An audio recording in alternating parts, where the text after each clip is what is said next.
Hi everyone! It's been a little while since I've done a teaching video, but I've decided to give it another go. As you can tell from the title of the video, today's topic is setting goals. And this idea is the reason behind jump-starting these videos again. But that's definitely not the most important part of this. What I really want to get into is why it is so important for us as musicians to set goals for ourselves with our music education.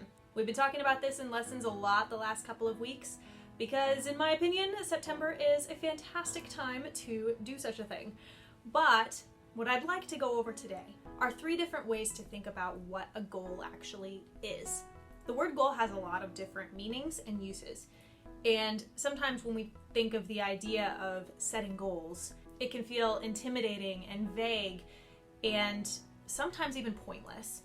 I am so not a fan of busy work, so trust me, the fact that we've spent so much time in our lessons talking about setting goals really should show you it is super important.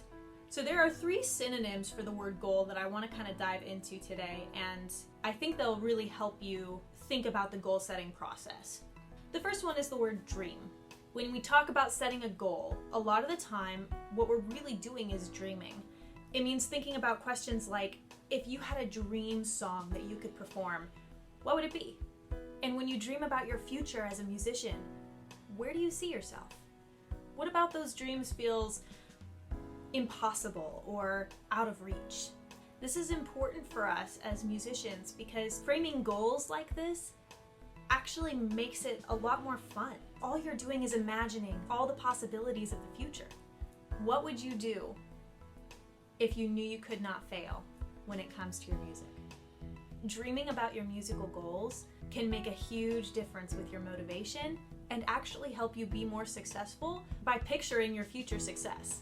It's not called the power of positive thinking for no reason, right? The second word I want to talk about is the word target. And when it comes to having a target, it's really helpful to picture learning archery. So if you have a bow and arrow and you have a target, you have something specific that you are trying to hit. And what's more, you can actually see your target. It's not invisible to you. You see clearly what you are shooting at. Imagine if you were blindfolded, trying to practice shooting a bow and arrow. Don't ever do that. Bad. Across the board, bad. However, it's abundantly clear how much of a difference it would make to hitting your target when you can see it clearly in front of you, as opposed to being blindfolded and still somehow trying to hit this target. We need to be setting goals for ourselves as musicians because it's really hard to hit a target you can't see. If you're shooting blind and hoping for the best, you're probably going to end up disappointed. And that's why we always need to be trying to identify where your musical targets are, so that way we can see them and take precise aim. The last word I want to talk about is intention. Because like many other things in music and in life, if you are not intentional about them, they will not happen. Or at least in the way that you hoped. I really like the rowboat analogy for this particular word.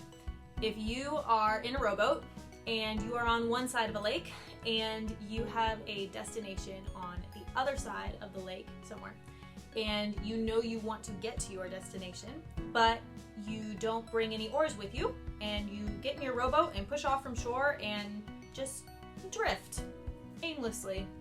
You may get to where you're trying to go, but it's gonna take you an awfully long time, and it'll be quite boring, and chances are you may not actually even get where you were trying to go ever.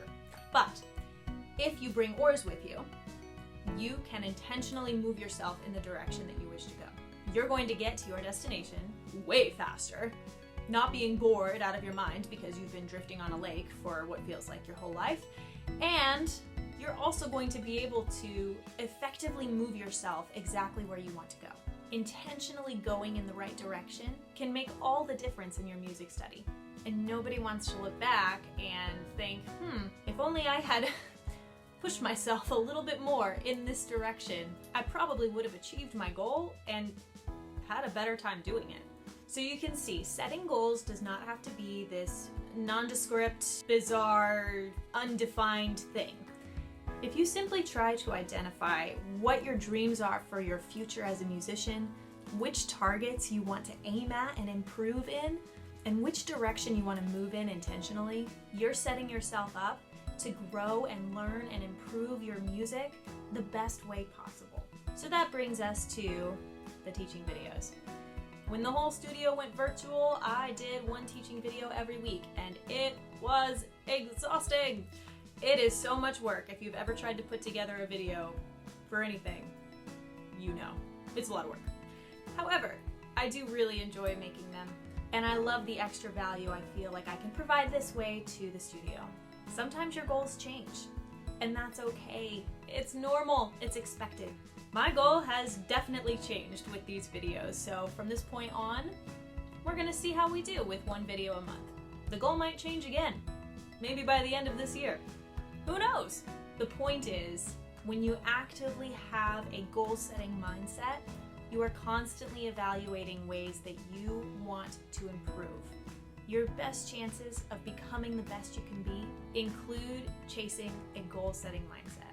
So if you haven't already, consider setting some goals for your music education, and I'll see you next month with a new video. Thanks for watching.